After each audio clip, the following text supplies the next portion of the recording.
I'm coming your way from the wooden structure room of 68 years old Moses Akamfeba. We want to interact with him, know more of his predicament, how best you and I could step in and then assist accordingly, well, to make you know if indeed or not. Let's try.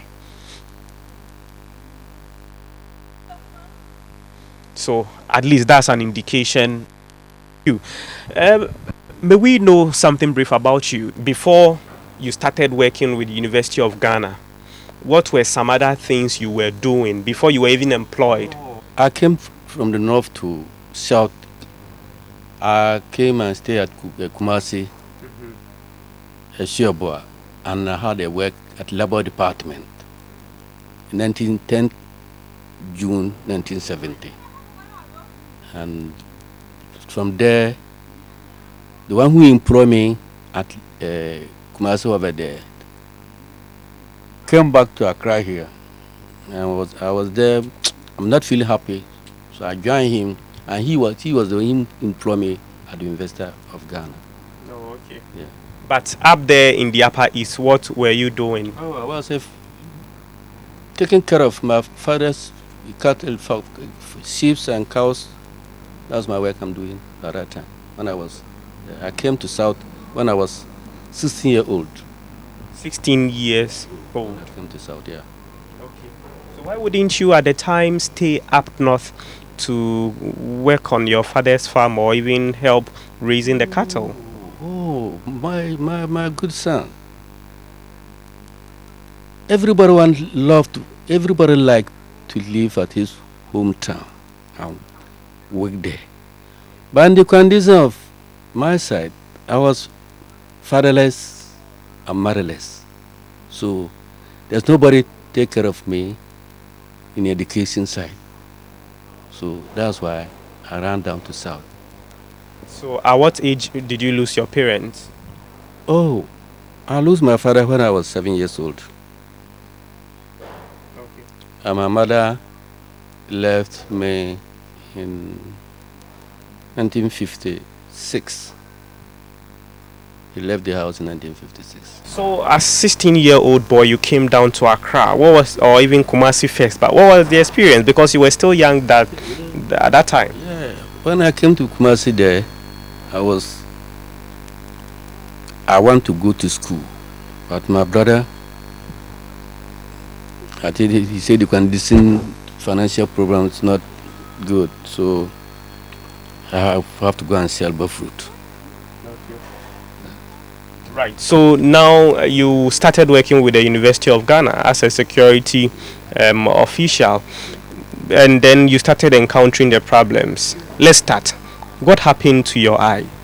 My eyes? Yes. In the beginning, it's always cracked me.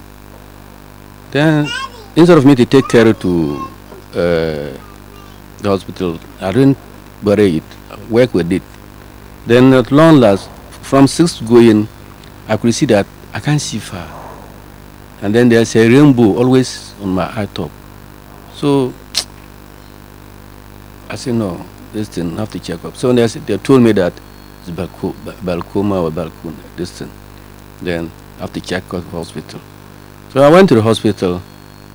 They give me the first day, they give me eye drug. Then the second day, then that one, they asked me to go and buy the eye drug. So the eye drug too, I found it, I couldn't get it.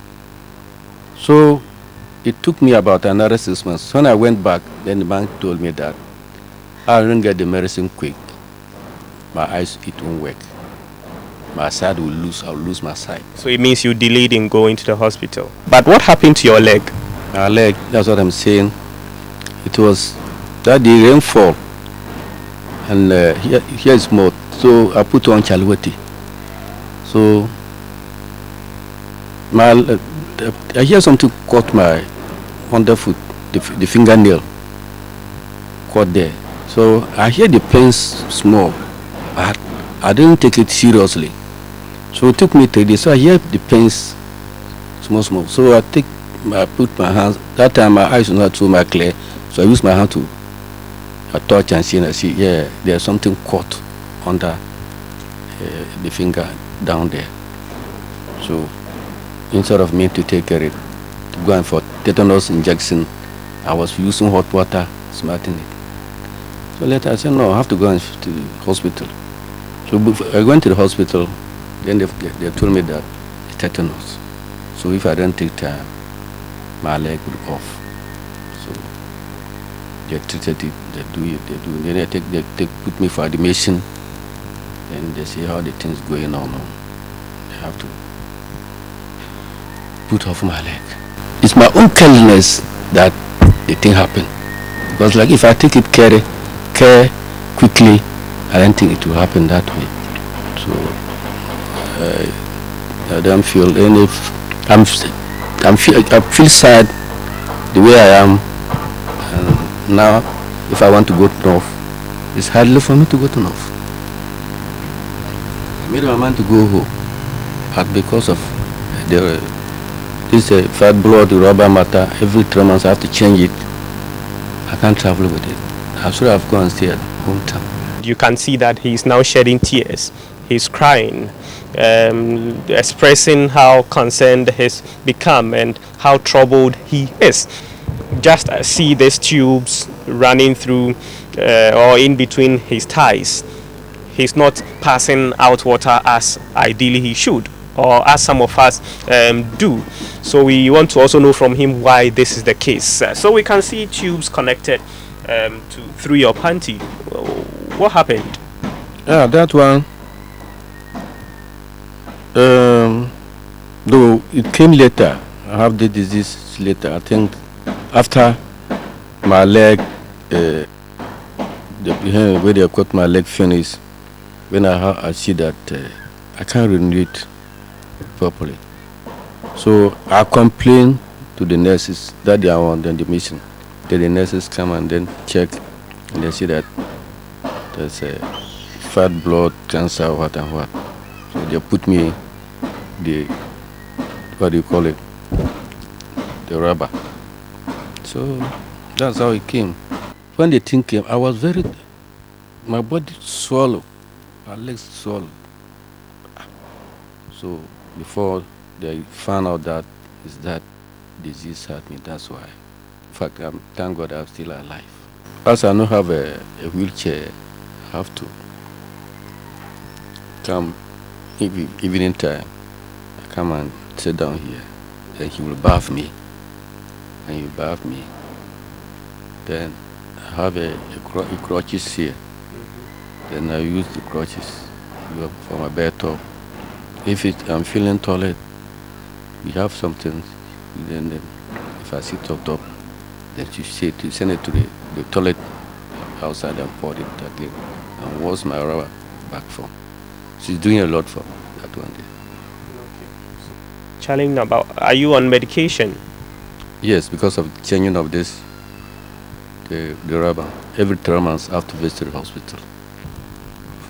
As I work at Legon University, after I work at Legon, they didn't take me any money. The only thing is to buy the drugs. Oh, okay, so as of now, you receive this support from the hospital, University of Ghana Hospital. Okay, but what help do you also need again? The most important is my wheelchair, and where my stretcher, I think according to a lady, is so much condemned. If I get some plywood and maintain it nicely, I think I would like it in that way. So you've heard from Moses telling you much of his ordeal, and all that he's asking for is a wheelchair to help him to move around than to always, rely on the benevolence of individuals around, and also his wife. He's going through a lot, which is explained to you, and also if his structure could be changed for him for convenience sake. So we are coming away from East Legon, and ideally he should have received support, because where we are is a prime location. East Legon, plush apartments here and there, bungalows, and high-profile personalities staying here. Many of them may not be aware of his situation, so I can't really say much about it. But fortunately, we are exposing his plight through his approval, and he's appealing that you would step in and then assist him in this regard.